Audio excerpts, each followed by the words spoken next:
Bye-bye. And you know, folks, in Mark's book, right, one of the, I love the story. He starts out with the story, and for all us that are in technical analysis, it's a great story. And you know, depending on how long you've been listening, I've had Mark on quite a few times. And he has this story, folks, okay? And what it was about was being in, it was wheat. He was in the wheat pit, so I don't think it was him, it was someone else.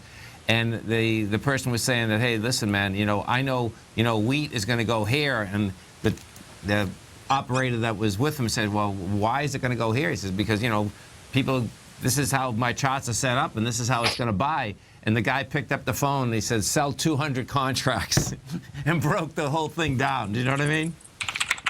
Oh, wow. Yeah, no, exactly. Nice. Yeah, and so what the point of that story was, folks, is money management. That's the point. You know what I mean? That at any point, guess what?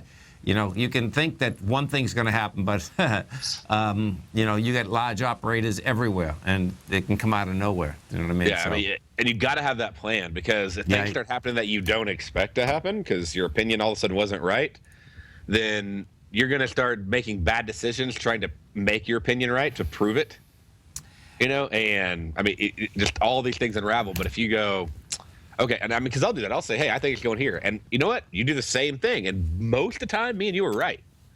But, you know, if we're wrong, we need to know what that exit plan is, where we're going to get out to lock in profit or to limit risk. I mean, you have to know how you're going to do it. Right. Otherwise, your chances of survival are just slim to none. I mean, you could be so good. Yeah, then no. It doesn't matter if you can't manage your money. Yeah, then nil. That's right. And you know what happens, folks, which is pretty cool, is that when you're in the business, you love the business. And what I've found is that you want to be in the business, so that in itself will help you tremendously to make sure that, you know, you don't basically get over your head. And it's it's just like anything else. All these banks, the reason that they had to, you know, basically we had to come in and help them, and save them, is that they would leverage too much. It's always too much leverage. If you just don't. It's always that. I mean, it's completely true. It's always too much, and that's why we're usually afraid of the trade losing, is because we have too much money on the line. Or at least for me, that's why. Listen, you're absolutely right, man. I mean, I don't go there because I won't put too much on the line for what it is. Do you know what I mean? But I remember those days. Yeah.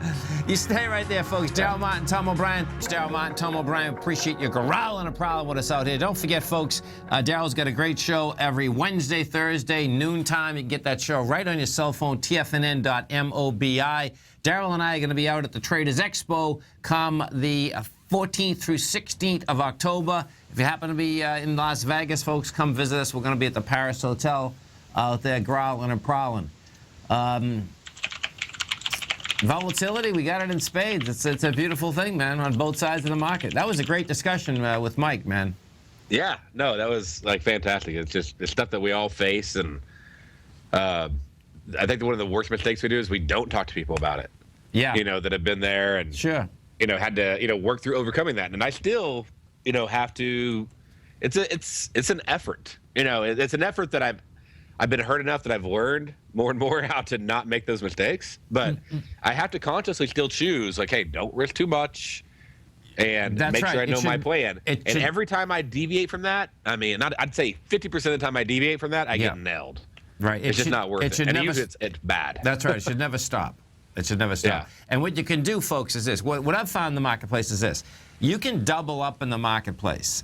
If you try to triple up, that's when you think you're King Kong. And what I mean specifically is I don't care what your account is. If your account's 10, 20, 30, whatever that is, you can double up on that. You try to triple up on that, you better watch out. You're going to take a 50% downdraft, depending what you're trading, in about a heartbeat. And so what I've seen is that when you do that, well, basically just take half of it out and start again, man, you know, because then it's out of harm's way, you know. So. Yeah. Well, and the other thing that helped me be better with that, I could actually manage all my risk and everything, as simple as it is I take out half my profits every week. Oh, that's sweet. If I want to brag to my friends or traders or my wife about how much money I made that day, I take out half. Yeah. So, I mean, literally, I like if I'm going to talk about it, because when you talk about it, your ego inflates. You're screwed. You're no, you're done. You're done. Man. So I've learned if I take it out, then I don't know, but like I guess it rewards me for doing what I should have done. Yeah. I went in, I traded well, I did what I should do, everything. And so when I take it out, it reinforces doing the right thing. When I leave it in there and talk about my profits and all that stuff, I think I'm a trading god. You don't have anything until you take it out. Right. And I get stupid, and then you get bigger and you just start, that looks like a good buy. I'll buy that one. Not like that's my system. I'm very like, I need like these 6 things to happen before I'm going to enter, Yeah. But if I'm like, you know what? I'm sick of waiting. I just want to hit the button. That happens when I haven't rewarded myself. And what also happens, folks, the money doesn't even seem real. So it isn't. I mean, it's just, you can't go to McDonald's. I mean, I'm sure if somebody knew what kind of chip it was, they'd take it. But yeah, I mean, you could have a $100 chip from a casino, and you can't go buy a $1 hamburger. No, listen. So you got to cash it in. Then you can go buy 100 of them. No, there's no doubt. There's no doubt. So and, there's no doubt.